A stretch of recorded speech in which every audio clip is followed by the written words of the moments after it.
Welcome to Season 3 of The Lifestyle Chase, and I'm your host, Chris Little.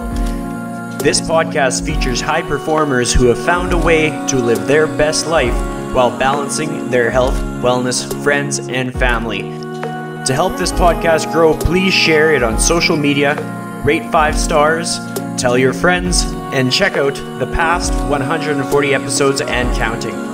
You can follow me on Instagram at Christian Little and at The Lifestyle Chase. Thanks for listening. Let's get started. All right, so welcome to a special interview. I'm joined by the one and only Kenny Bhullar, and he is one of the hosts of the Second Floor podcast.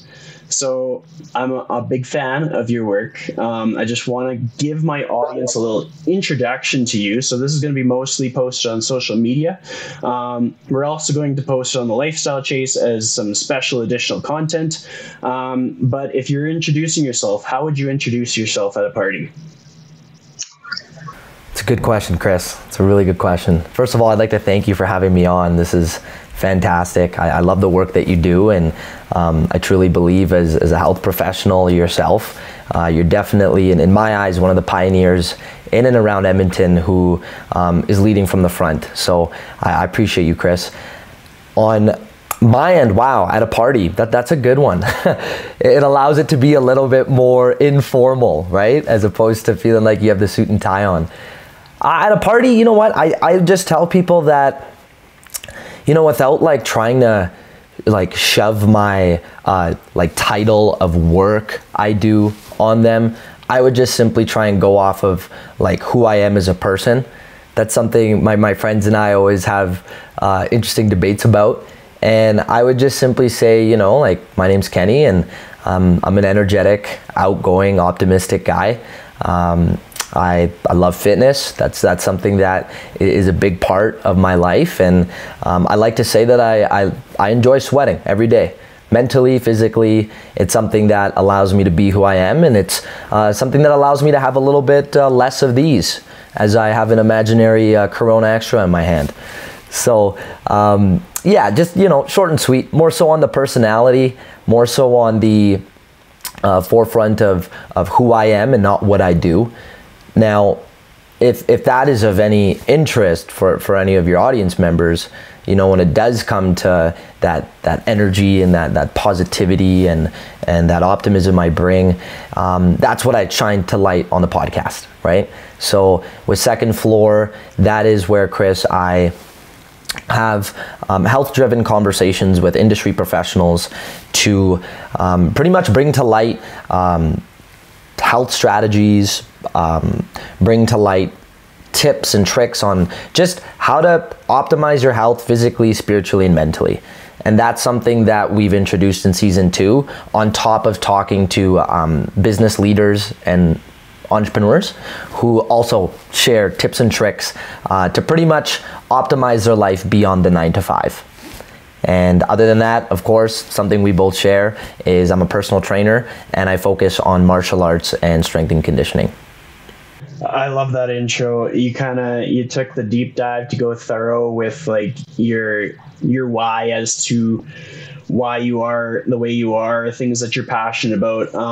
Some things that I'm curious about with regards to the podcast is like, what was the light bulb moment for you that made you really want to get the ball rolling? Like, I can understand a person being a fan of conversation. I can understand like having heard someone else do it or being a fan of someone else's podcast. But what was the thing that like really sparked the fire for you in wanting to be the one that sort of leads the conversation, wanting to be the interviewer, and wanting to put all of that work that it takes to being a podcast host?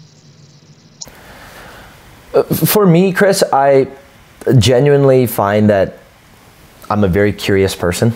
So I started recognizing during the time when Omid and I started the podcast, Omid known as Cassius, he was actually the one who was already starting to get an idea of what podcasting would be like. Myself being very technologically challenged, even to this day, I loved his concept and idea of just wanting to start something that's going to be public, that's going to be at the attention of our community and anyone who's interested in listening. And this was around the time I graduated university with my commerce degree. And it's funny, I find for me and a lot of commerce students, you get out of that degree in business, you feel like you know everything, and you get out into the business world and you're like, I know nothing. Like, it's like you barely built a foundation of what you feel like you're capable of really specializing in. So that on top of my curiosity, I wanted to really figure out what is it and how is it that people love what they do for a living. Like, there's people out there that wake up before their alarm clock. There's people out there that like are so enthused at the idea of, picking up that phone and not feeling like they're forced to make a cold call they don't want to make. So whatever it is to a capacity of what they're doing, and that's that sales background speaking in me is, I know at the end of the day that no matter what someone does, they're offering a product or service for someone that is potentially an essential need, and or it's something that that person needs that day. So when I was thinking with Cassius about the idea of what the merit of our conversation is going to entail, it's going to, at that time initially, going to be very passion focused. So obviously we had to, as you know, with a podcast, there has to be some element of a theme. So what drove us to start with that was I wanted that for myself.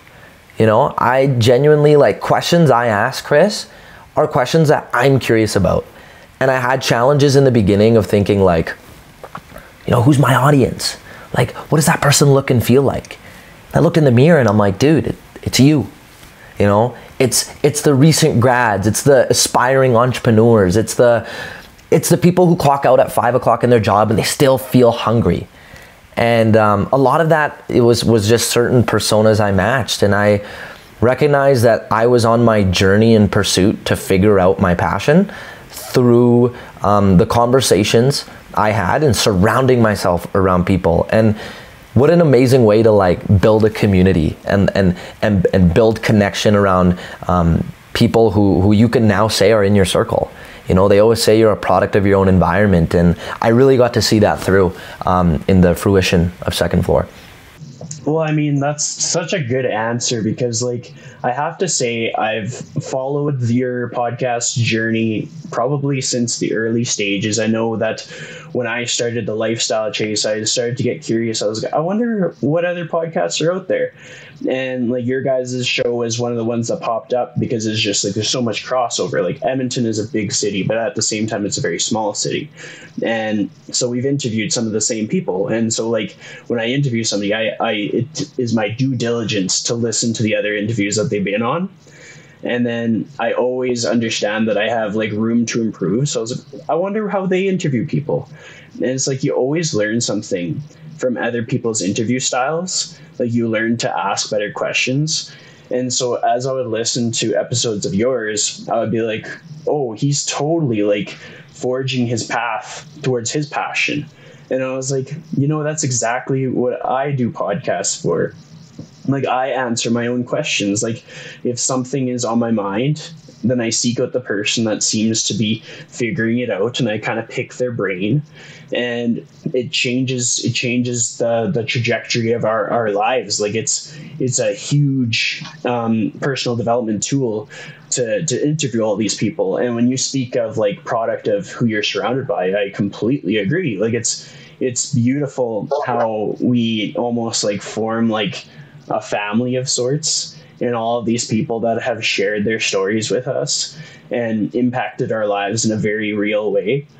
And just like that pursuit of passion, which is a great segue for what kind of like inspired me to have this conversation with you today. You're a very passionate person where causes close to your heart can kind of drive you to take action. And what I've watched in your social media as of late is, well, I mean, there was the you guys did a fundraiser fight earlier, I think, just before lockdown. Yeah, literally right before lockdown. Yeah. We had to change the date on that one. So first of all, let's talk more about that fight. Like, what inspired that? Because those guys, like, was that their first fight ever? Like, tell me more. Yeah, that's awesome. First of all, but prior to us getting this conversation, just to recap our shared interest in being podcasters, I love that you mentioned something that really speaks to my heart, Chris, where you say that there's individuals out there that you connect with who are also publicly, vulnerably sharing their journey. That's huge, because Cassius and I talk about that. We used to, at the beginning, be like, man, we're no Joe Rogan. At least when Joe Rogan started, yeah, he was doing it in his basement and like it was with poor quality editing, but he was somebody. He was a Fear Factor host. People knew the guy, people knew the name, and so on and so forth, right? And then we were like, you know what? If there's any differentiator, we are gonna be the guys where even if we don't make it, we can go to our grandkids. We could be like, you wanna know what grandpa was like? Go on YouTube. Go check out who I was and the type of people I surrounded myself around. And it just goes to show, right? Like, I love that you said that. It shows that it clearly shines through, where it's like, yeah, like we're nobody, we're a couple of dudes in a city, as you pointed out, of 1 million people, where we're a tiny speck of dust on earth, yet we've already noticed some of the incredible changes and some of the incredible differences we've made internally and extrinsically. But that's just based off of like putting ourselves out there. And it's why it's funny when people go like, how do I start? What do I start with? Like, I'm so confused. And there's that fear of like not being ready, or them feeling like they need to be somebody. No, press record on your iPhone and put it out there. And if anything, it's only gonna get better. So if that's anything for your audience there, Chris, is just like, when people, if podcasts or no podcasts, when people are fearful of starting something based off of being worried about what others will think, get that out of your head. At the end of the day, you're doing it for yourself. And then that's what we recognize. We're like, you know what? Yeah, it'd be exciting to pop off. The opportunities come with that. This is our passion. We love conversating with people. But the reality is we do it for our own interest. These are conversations we would be having anyways, off air. And that's something that's important to address. So I just wanted to mention that. Totally agree. That's awesome. Now, with Paul Hoti versus Sean Chai, this is something else. So one day, my brother and I were just sitting in the kitchen, right? And you know what? One of Paul being one of my clients, and he's somebody who's dedicated a lot of time and energy into kickboxing. He has a kickboxing background. He's trained at Arashi Do for a few years. He's then going into our first lockdown and coming out of it. He did some reflection and he did some thinking, and he's like, I want to get back into this. So he contacted me. We were working like literally sometimes 4 times a week, right? My most dedicated client. He puts a lot of time and effort into the craft. And then we just started talking about him getting into a competition eventually. So I'm talking with KB, and we're just, I don't know, that day, we're just laughing, cracking jokes. We're like, man, how funny would it be if like we got like Paul versus one of your clients? And KB also trains others in boxing, Muay Thai, and MMA, right? So we have a friend of ours, like a brother of ours, Sean Chai. He went to India with us. He's grown up with KB since the high school days. He's been training, not kickboxing, Chris, but boxing for quite some time with KB.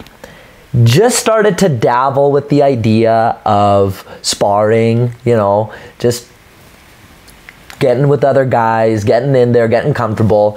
So we're like, okay, well, how can we make this fair? Do we make it a kickboxing fight? KB's like, no, man, like Paul's got years on him. Like, it's not fair. And then we're like, okay, well, do we make it a boxing match? And we're like, okay, this could work, Paul doesn't have a specific boxing background, but we could train him enough to feel like he'll be ready. And Sean's been boxing for, upwards of over like a year or two with KB, but just doesn't have the sparring match. So like him and I as trainers, we're trying to like figure out the pros, the cons. Is this a good match? Is it healthy? And we make it happen right away. We talked to both of them that night, and they're awesome. These guys right away, no hesitation. They're like, let's do it. So what initially was going to be just the fight, right?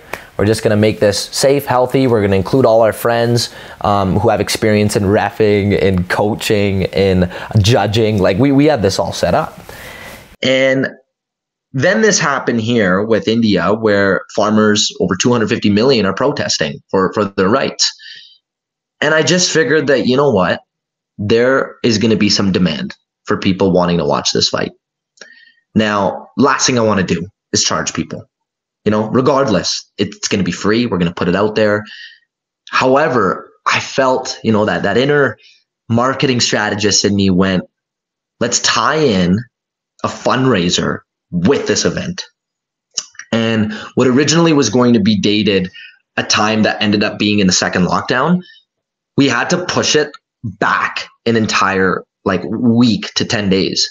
So we quickly attached this fundraiser we made on GoFundMe. That's something that I made just on my own. It picked up speed at about $1,000 the first week, which is awesome. We have a $10,000 goal. All the proceeds are going towards Khalsa Aid. So they're applying supplies and food for all the protesters out there who can be well fed, and they're sleeping on the streets right now.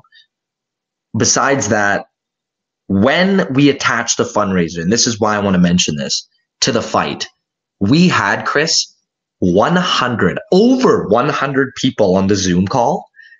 Each and every single one of them donated and contributed for the event $3,000.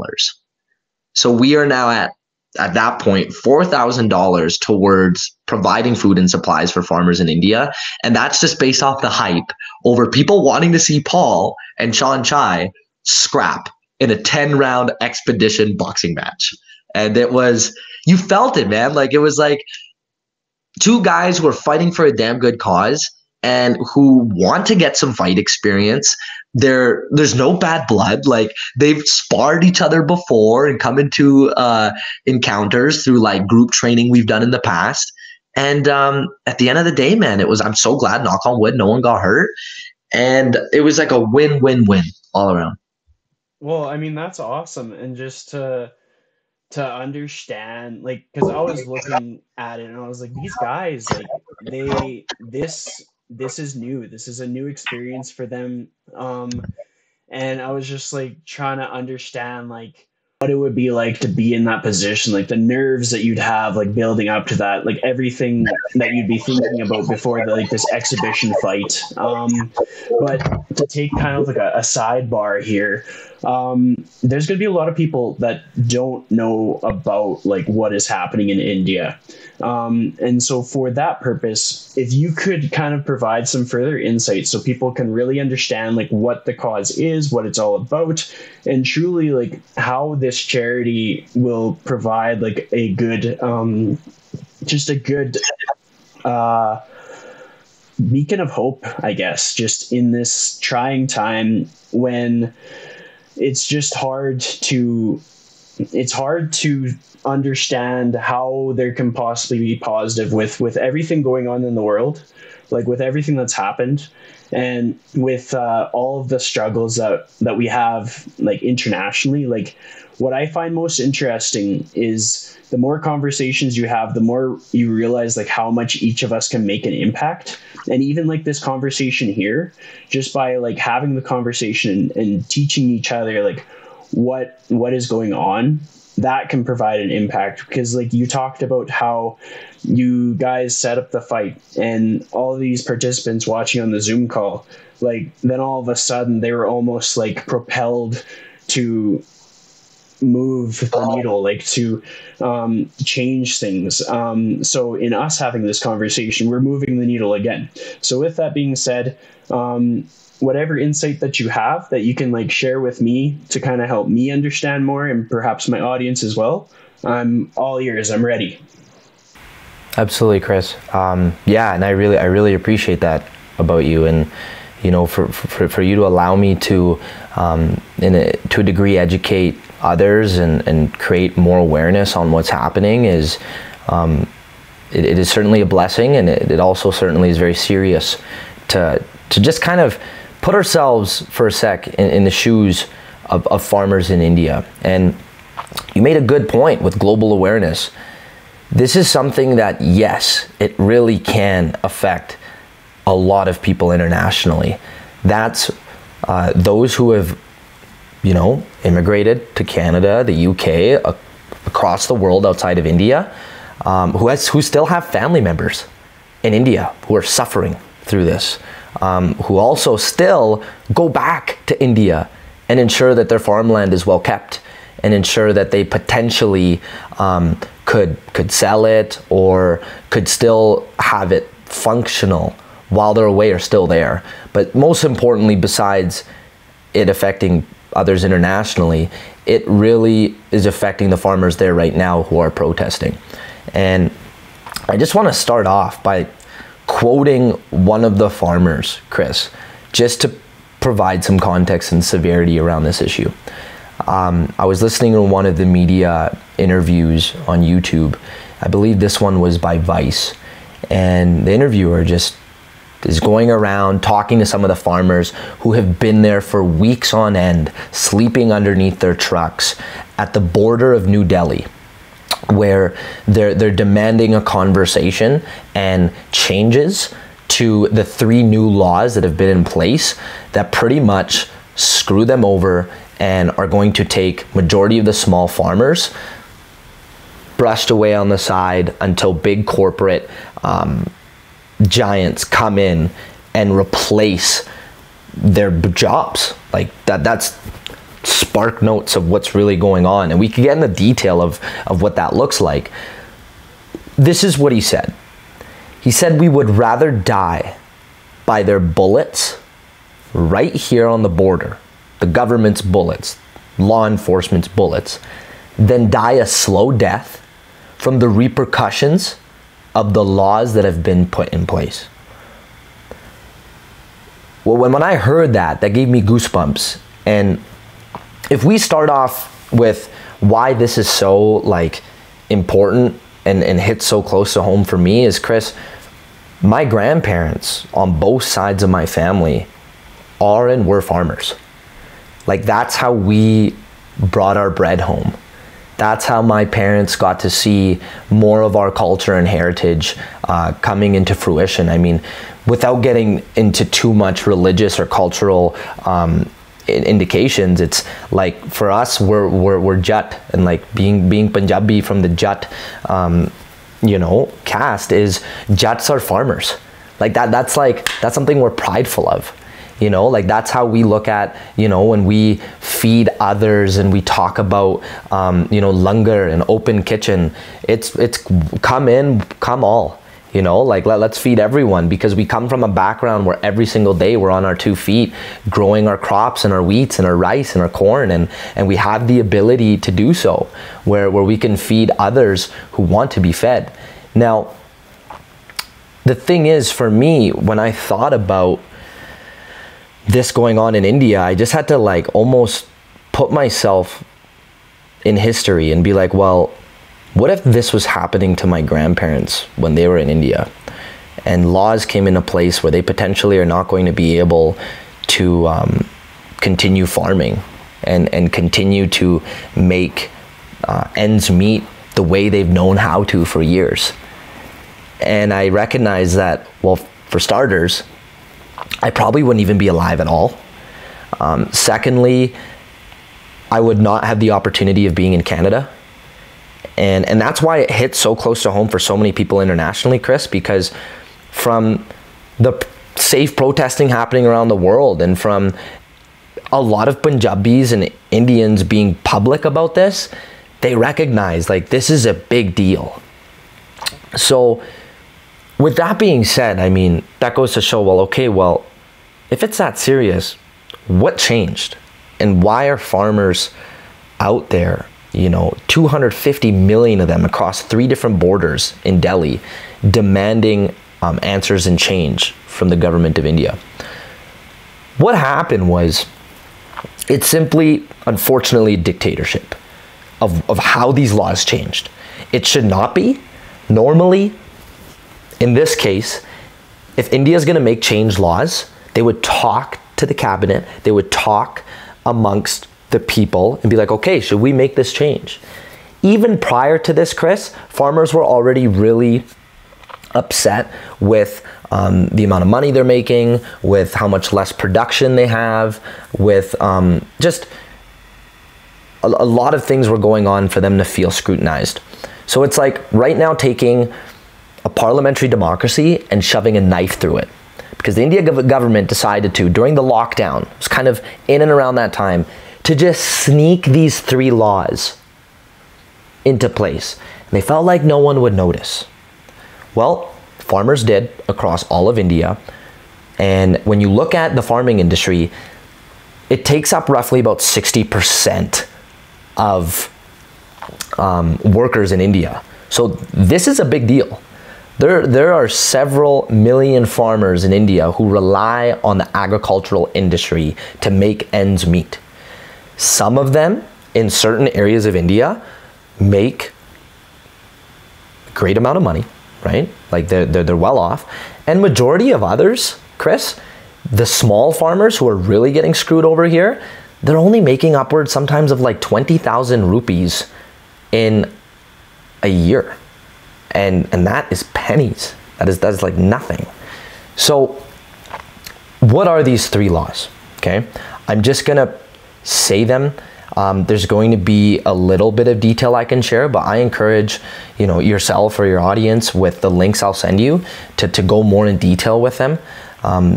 You know, I spent some time in really looking into what's going on, and that's why I appreciate you reaching out, because it allowed me to see more detail. If you want me to go into them now, I know I've been talking for a while, unless there's anything you want to add. I'm ready. Okay. Share. Awesome. So 3 different laws have been put in place, Chris. Number 1 is the Farmers Produce Trade and Commerce Act. Okay. So what's happening with this one here is it's completely cutting out the middleman.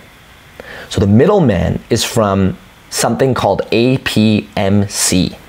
So what APMC is it's essentially a licensed group of people where the middleman can work from APMC and be able to go into these areas where farmers are in and provide something called a minimum support price.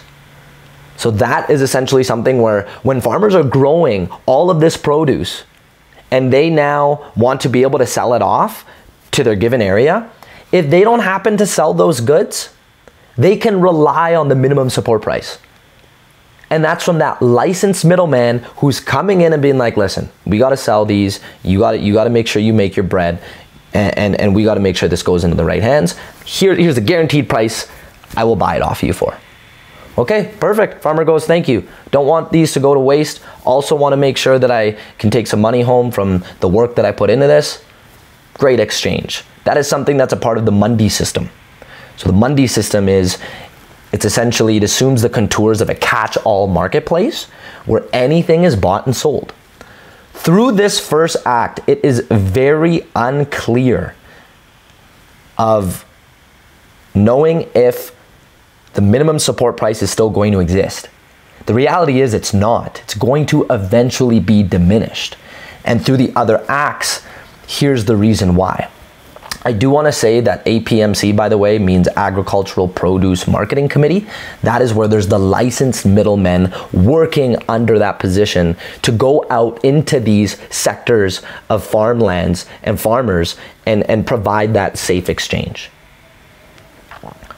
Now, with Act number 2, here's what's going on.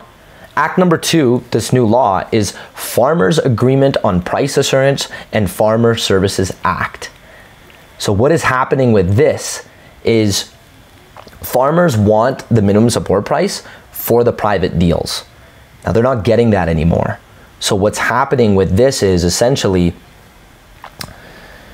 from my understanding, when they are going to be competing against larger corporate players now, who now have the ability to come in and buy off their land, to come in and be able to pretty much sell crops and be against farmers, they're eventually not going to be able to compete with these big players. This is like, Chris, let's say from your rural area where you're from with your family, let's just say already there's less technology, there's less infrastructure, but Amazon just so happens to decide to open up shop right there. Well, now with the small-time business owners in the area, they're worried. They're rightfully worried. Because now that Amazon set up a headquarters with all the goods and the nicks and the knacks and certain things that are flashier, and they've got all the money and the lawyers to be able to compete with all the small players are left to dry now. You know, that individual who's been working for 20 years in that shop that sells, let's say, gym equipment, Now another person will be like, oh, well, I'll just get it from Amazon. They'll ship it over to my place, or I'll go in, and it's just an easier service. Things work out better because of the experience. That person running for 20 years now, they're done. They're now pushed away on the side. That's essentially how I look at it, where these small farmers are now recognizing, they're like, well, even if I try and go to court with these big players, I don't have a lawyer. I don't have the money.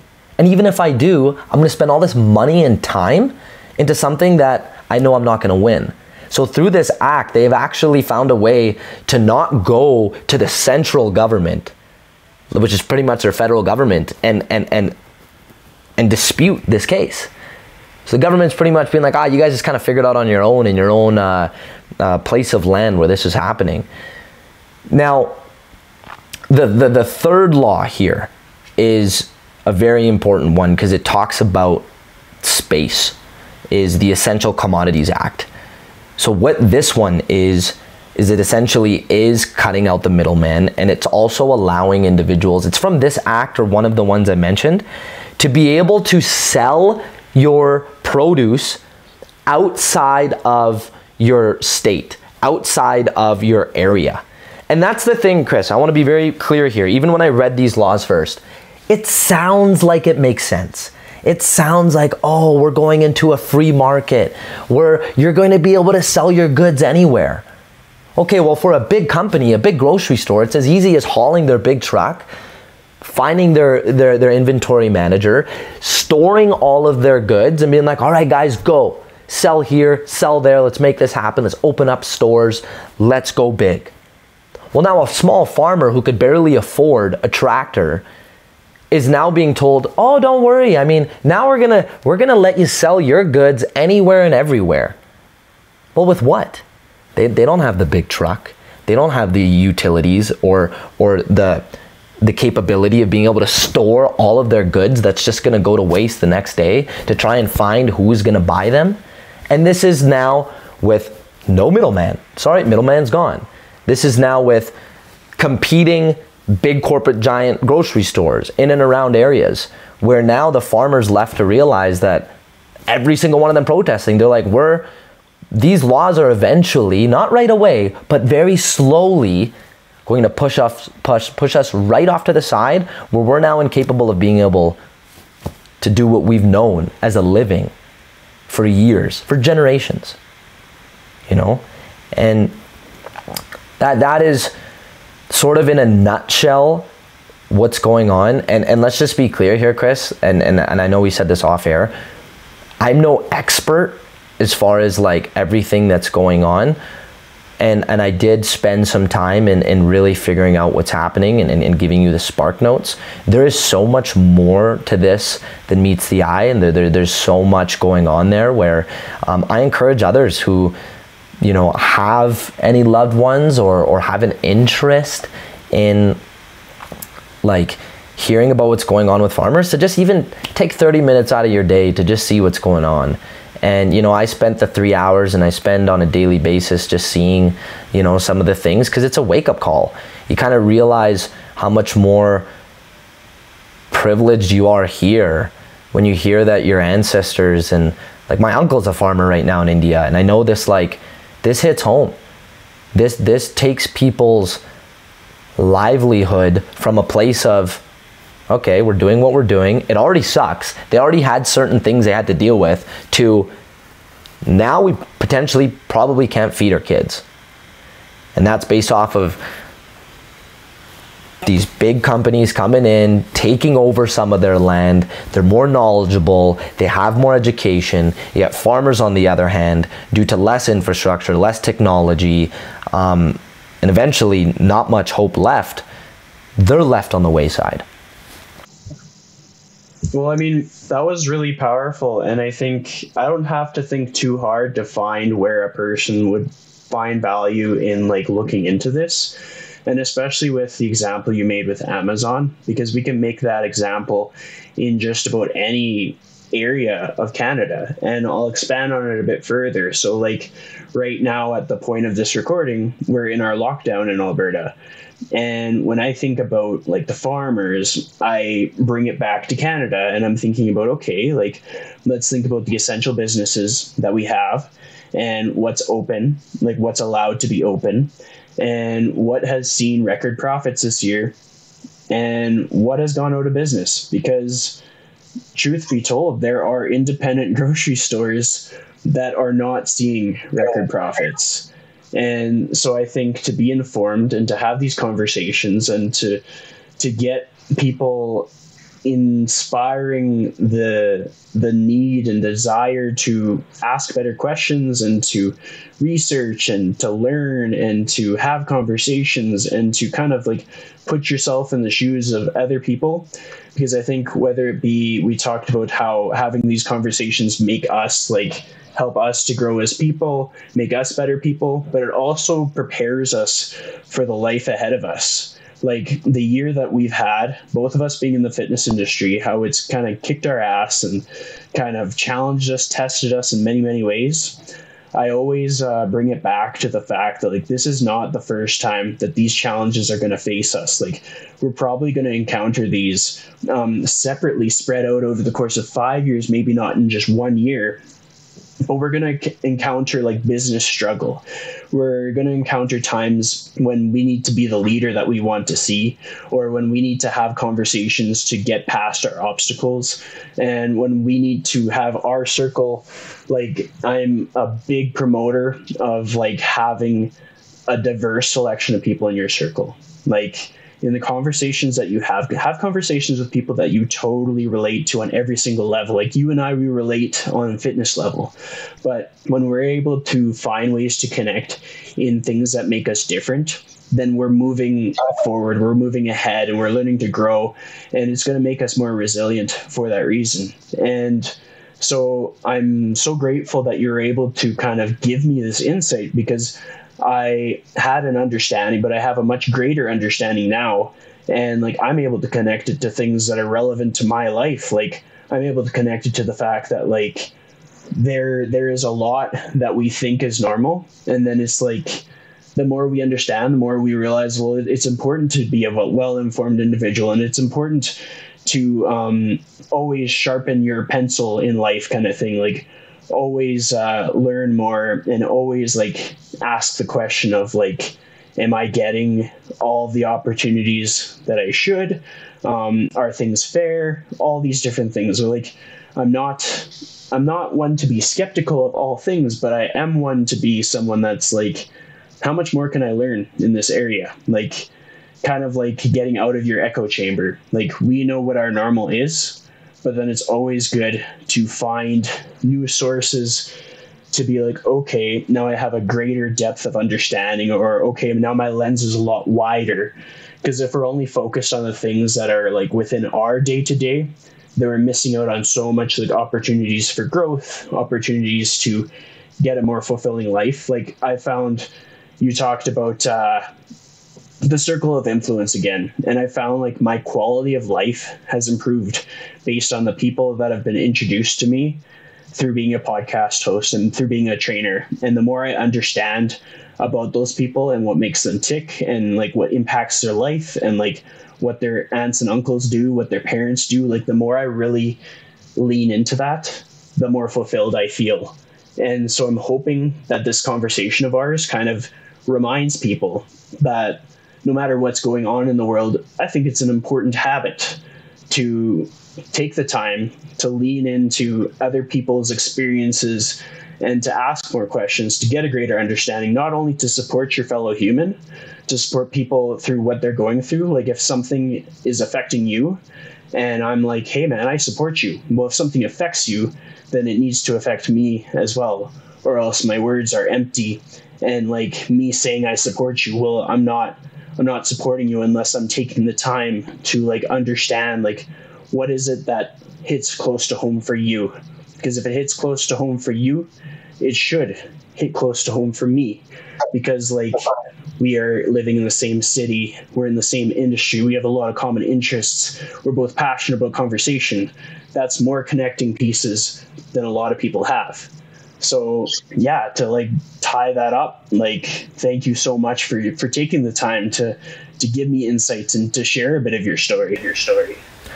Yeah, no problem at all, Chris. I thank you for allowing, myself to bring this to light, and even to just bring it to a bigger audience and bring it to yours. I mean, everything that you said as you were talking there reminded me of when everything was going on with the Black Lives Matter movement that we recently just experienced. You got to have two things happen in that case, where it's like similar to what we're dealing with in our community. Is for someone just watching, you almost want to get a little uncomfortable, because you're going to have questions and you're going to have things come up and get brought to your attention that you're not really too sure why is happening. So that's where you do something like yourself, where get and shift that feeling of uncomfortability to comfortable, where you're now shaping your worldview by talking to someone who's living and breathing it, or at least knows what's going on. There's a gentleman, I forget his name, but I highly recommend others who want to learn more about the Black Lives Matter movement to this day, where he started a YouTube channel called Uncomfortable Conversations with a Black Man. And he brought on regular goers, people with families, people you never even heard of, they're not famous for any reason, people like that, all the way to Matthew McConaughey. And he primed them and got them prepared to be like, listen, ask me anything. Like, ask me any questions you have about, people like me, the Black community, Black Lives Matter. Let's talk about it. And even just listening to that, it was so powerful, because it goes to show that as human beings, let's face it, we're all not know-it-alls, and we all can only consume and gravitate towards certain content. And when certain things get brought to our attention, one of two things happen. We go, one, oh, I'm so sorry for them, that sucks. And we go about our lives, and then we forget about it. Or we go, no, you know what? Damn, what's really going on?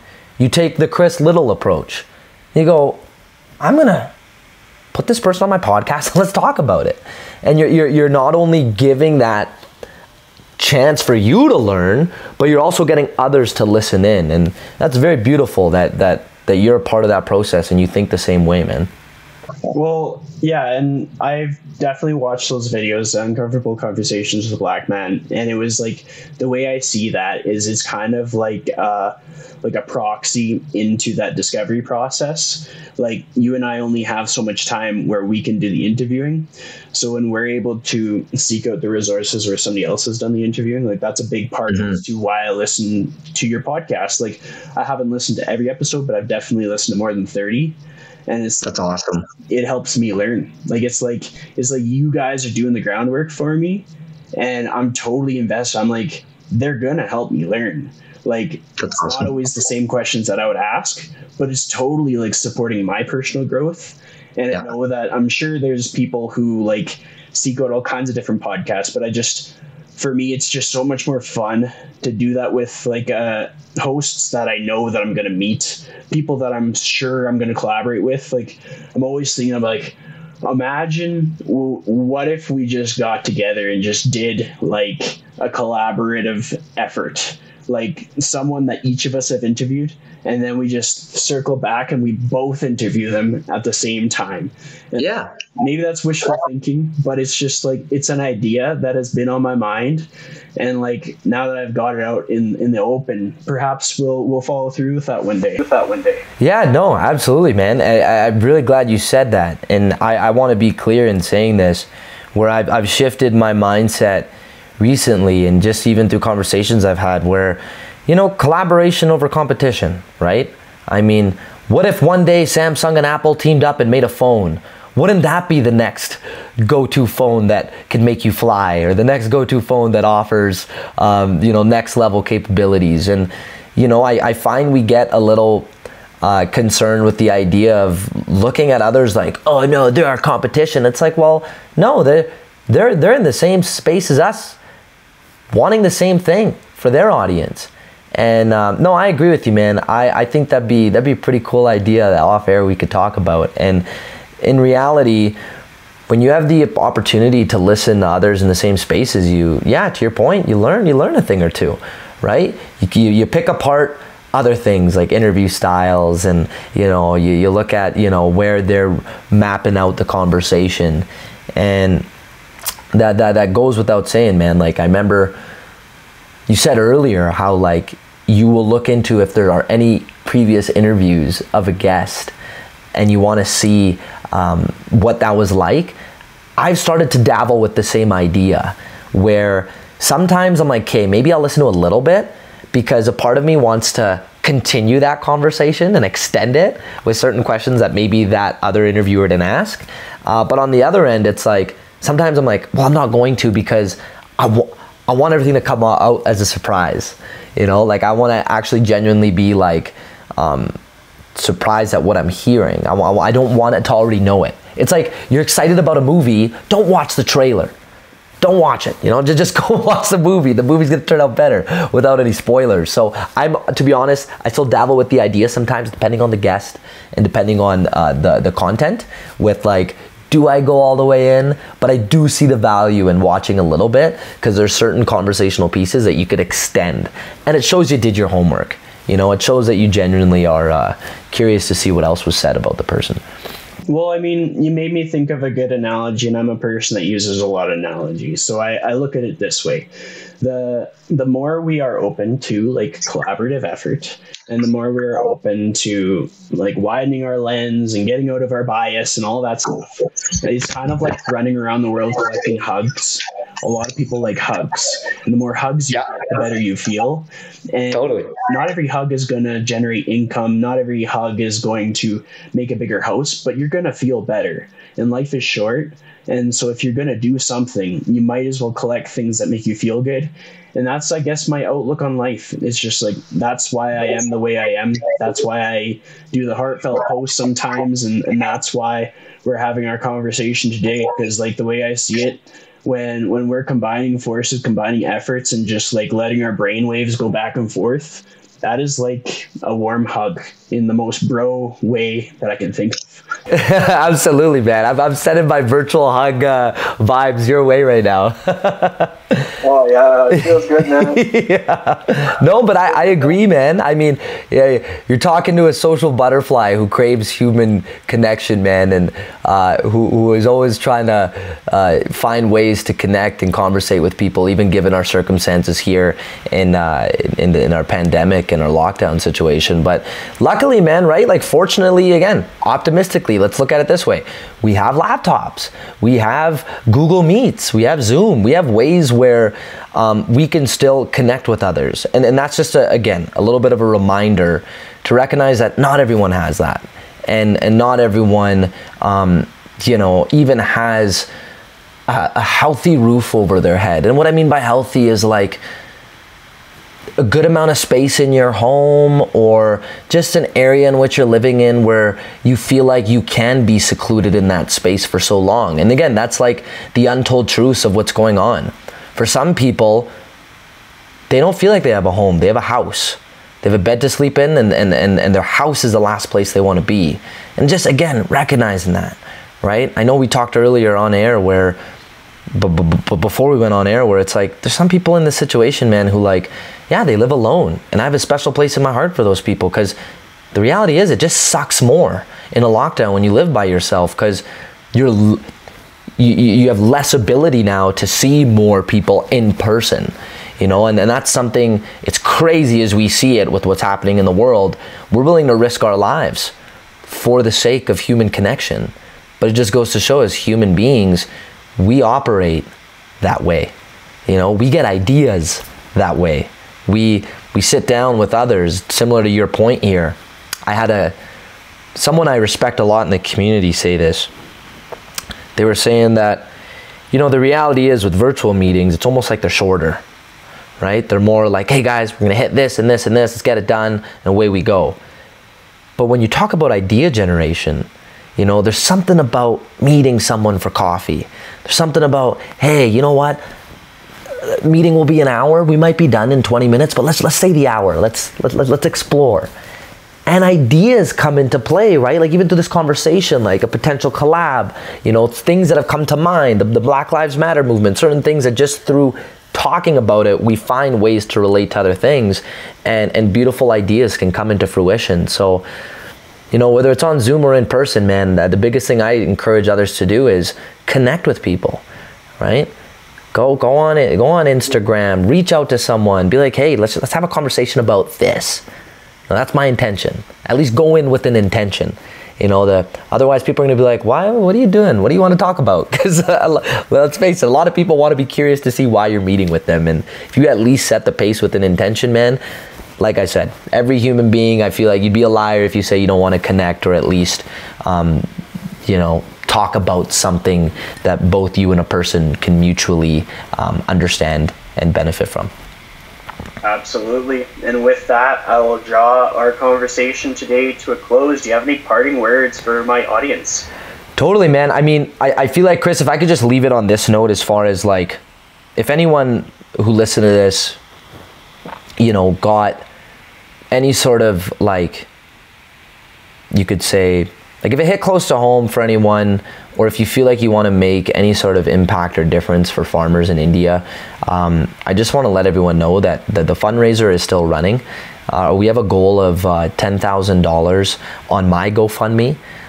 Someone whom I'm running with, Sunny Brar, also started a 10,000 goal for Run for Farmers. So I'd love to share you my link, and if anyone's interested in donating $1, donating any amount, this is going to be going towards Khalsa Aid. They're a non-for-profit organization where they're a big part in allowing 250 million plus farmers in India on the border right now to protest, to peacefully protest. And I want to say that with clarity. You know, like, these farmers have no intention of causing violence. And the sad reality is, as you know, Chris, as we've seen through BLM movements and everything else, they're getting wrongfully accused of being terrorists. You know, like the media in India are claiming words like that, and it's harsh. You know, these are just farmers out there fighting for their rights to continue doing what they want to do to make ends meet, and they're peacefully protesting out there, where Khalsa Aid is allowing them to be fed with supplies and food so they could still be out there peacefully protesting. And many of them have said that they are not leaving until they get an answer. They are, even if they die hungry there, and the world and others are and cut out the cord and there's nothing to give them, they are not leaving until change happens. And that just goes to show how much heart you know, these farmers have. So right now, in the past 2 years, farmers have died by suicide. 20,000 farmers have. And the main reason of that, because this is an ongoing battle, this is kind of just the cherry on top that has led so many farmers to be like, you know what, F this, we're going to Delhi and we're demanding change.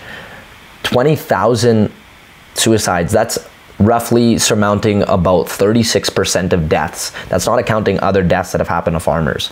That's 36% due to killing themselves because they don't know how to make ends meet anymore, and they're in serious amount of debt. So if there's any difference we can make here across the world, it would warm my heart, and you would literally be changing people's lives and making a plausible difference. And that's just something where, Chris, I want to say, it's one thing to just share a post. I respect that. I think that's awesome. But it's a whole other thing to be like, okay, well, what else could I do? What could $1 do? $1 could feed 4 people in India right now. So it can go a long way, you know? And other than that, I really appreciate you, man. Just, you know, you're the first and only person to reach out and be like, hey, let's have a conversation about this. I'm curious.